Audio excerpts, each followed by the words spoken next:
Howdy!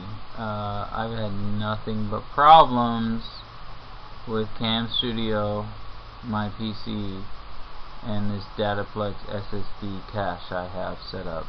It's a fucking nightmare. And now you guys can see the support ticket I just made for it. Alright, so this is like seriously like the 8th fucking time that I've made this video. 8th time, but I just want to jump to the gun and show you guys what I got going on. I got my game open. That way you guys can get hooked real quick. I'm going to open Dwarf Therapist. You guys are going to see some new options. Clear labors, optimize. Oh my god.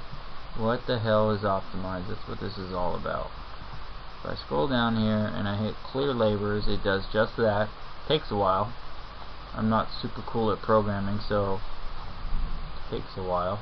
But let's see here. I'm going to get the next step ready for you guys. And then I hit, oh, it's not even ready yet. So let me see if I can show you the spreadsheets. This is the input file that I have to put in for optimize. It is the name of the role, not the labor, not the skill, the name of the role in column A. Column B is the labor ID, which you can get from the script editor.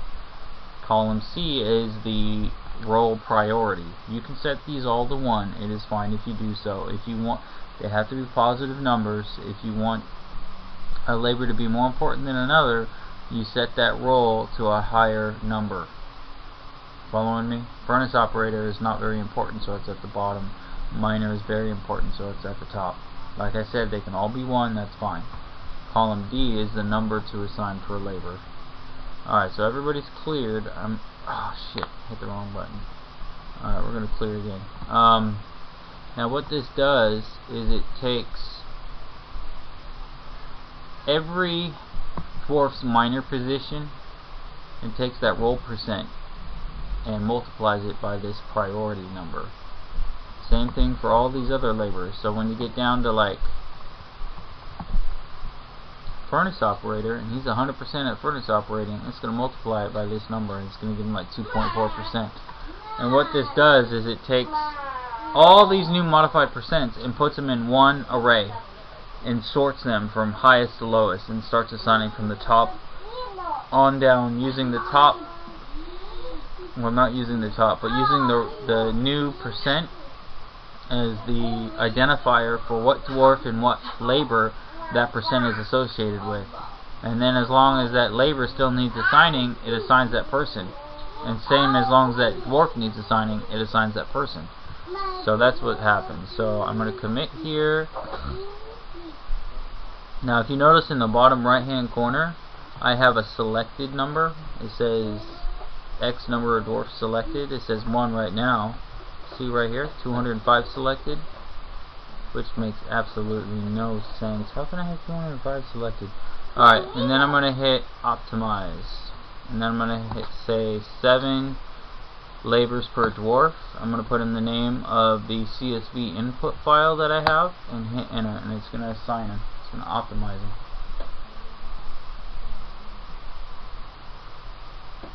And what I've also programmed in is that if you're a miner and you have the option inside file options set to exclude exclusive labors, look at that, it just assigned all those guys automatically for me based on that input file.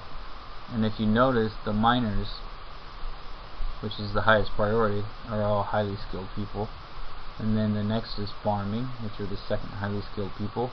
I mean, really the first 7 you get gold on them, and then after that, after the 7th labor is assigned, the 8th labor might have some dwarves that had the first 7 enabled, and then they might be excluded now. And then it goes to the 8th labor, so maybe a couple of your people were really good at all 7 labors, so they might be good at the 8th one. They're now excluded, and it just goes on down the line. But this is awesome stuff. I mean, it's mind-blowing. Splinterz is putting it into his latest version. He's actually coding stuff now. He liked it. Took me a while to convince him of what the weight percent was for. Enforced labor exclusions means is if that's checked and I have it programmed in here, it's gonna not assign woodcutters if they're a miner, not assign a hunter if they're a miner, and vice versa for the other combinations. So I think that's it. But oh yeah, it doesn't support custom professions. We don't have that in there yet.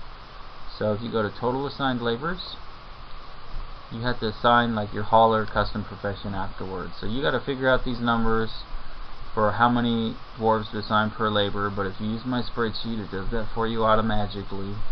You go to assignments, it's got all these numbers here, and I have a new 4th page which you guys can just mess around with, but it's really just the MP weight, basically like the order of assignments, and the MP weight. The MP weight can't be negative, the priority can't be negative, this column can't be negative.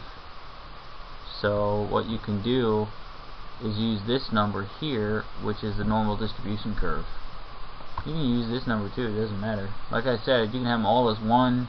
You can use simple numbers like 1 for miner, 0.75 for wood furnace operator. It really doesn't matter. Like, it's way more optimized now.